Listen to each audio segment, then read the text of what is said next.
You are watching. Welcome to my channel आटी की कहानी। सास बहू की लड़ाई। सुनंदा अपने पिता की इकलौती बेटी थी। सुनंदा नाम के मुताबिक देखने में भी बहुत सुंदर थी। जब वह अपने ससुराल गई तो उसे उसके मुताबिक ही सब कुछ मिला। किंतु आजकल की लड़कियों को अधिक टोकना, समझाना, अपने मन के मुताबिक चलाना सासू माँ को अब कहाँ रह गया है। एक कहावत तो आपके सुनी ही होगी, जो किया बहू से टकरार, खो दिया उसने बेटे का प्यार। इस कहानी के मुताबिक सुनंदा की सास सुनंदा को हमेशा समझाती, बहू ऐसा करो, ऐसा न करो। नई नवेली बहू को थोड़े ही दिनों में अपनी सासू माँ से चिढ़ पैदा होने लगी। इस प्रकार यह सिलसिला आगे की ओर बढ़ता गया। एक दिन सुनंदा के घर कुछ मेहमान आने वाले थे। सासू माँ बोली, बहू आज कुछ अच्छी अच्छी व्यंजन बनाओ। मेहमानों के लिए चाय नाश्ता का इंतजाम भी अच्छी तरह से होनी चाहिए। बस अब क्या था, इतना सुनते ही सुनंदा गुस्से से लाल हो गई। उसने जल भून कर उस दिन तो काम किया, लेकिन उस दिन के बाद सुनंदा ने चाल चलना शुरू किया। सास जैसा कहती, वो ठीक उसके विपरीत करती थी। सास ने भी पुरानी कहावत के मुताबिक बहू को उसके माता पिता को गाली देना, उसे कोसना और बड़बड़ाना शुरू कर दिया। दोनों सास बहू में आनाकानी हमेशा चलता रहता था। एक दिन सुनंदा अपने पिता के घर रोती पिटती पहुंच गई। वह अपने पिता से बोली, पिताजी, आप तो डॉक्टर हो, मुझे कुछ ऐसी दवा दीजिए जिसे खिलाकर वह बुढ़िया गूंगी हो जाए, क्योंकि वह मुझे गंदी गंदी गलियां देती है। इस पर पिताजी कुछ सोचते हुए बोले, बेटी, मेरे पास एक ऐसी दवा है, लेकिन यह कड़वा है, वो आसानी से नहीं खाएगी। इसलिए मैंने एक युक्ति सोची है। तुम हर रोज 1 महीने तक यह दवा अपनी सास को खाना में मिलाकर खिलाती रहना।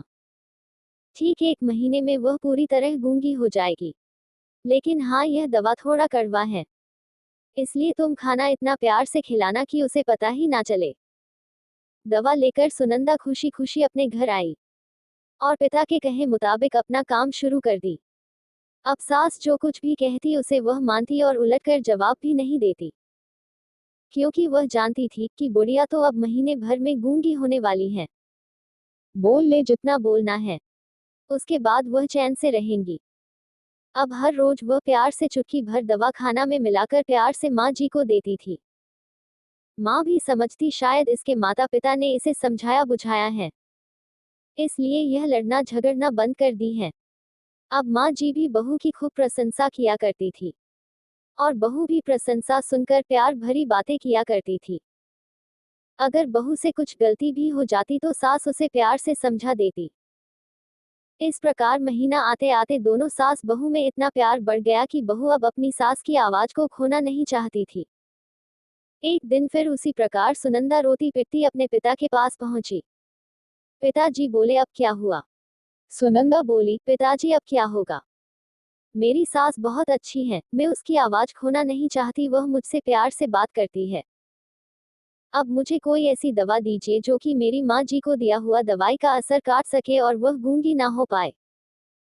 इस पर पिताजी हंसते हुए बोले, बेटी, तुम रोना धोना बंद करो और खुशी से रहो। जो दवा मैंने तुम्हें दिया वह कोई दवाई नहीं था, वह रिश्तों में घुली कड़वाहट उतरने की तरकीब थी। अगर मैं ऐसा नहीं किया होता तो तुम शायद आज नहीं सुधरी होती। बेटी, इसी प्रकार यदि तुम अपनी सास के साथ अच्छे से रहोगी तो वह भी तुम्हें अपनी बेटी के समान प्यार करेगी। अब सुनंदा को सारी बातें समझ में आ गई थी। उसे अपनी गलती का एहसास भी हो गया था। वह वापस अपने ससुराल चली आई। इसके बाद दोनों सास बहू प्यार से रहने लगी। उनके बीच स्नेह और अपनापन का भाव आ गया और घर खुशियों से भर गया। कहानी कैसी लगी दोस्तों? अपनी राय कमेंट बॉक्स में जरूर शेयर करें। यदि कहानी अच्छी लगी दोस्तों तो वीडियो को लाइक करें, शेयर करें और यूट्यूब चैनल आटी की कहानी को सब्सक्राइब करके मुझे सपोर्ट करें। वीडियो पर समय देने के लिए धन्यवाद।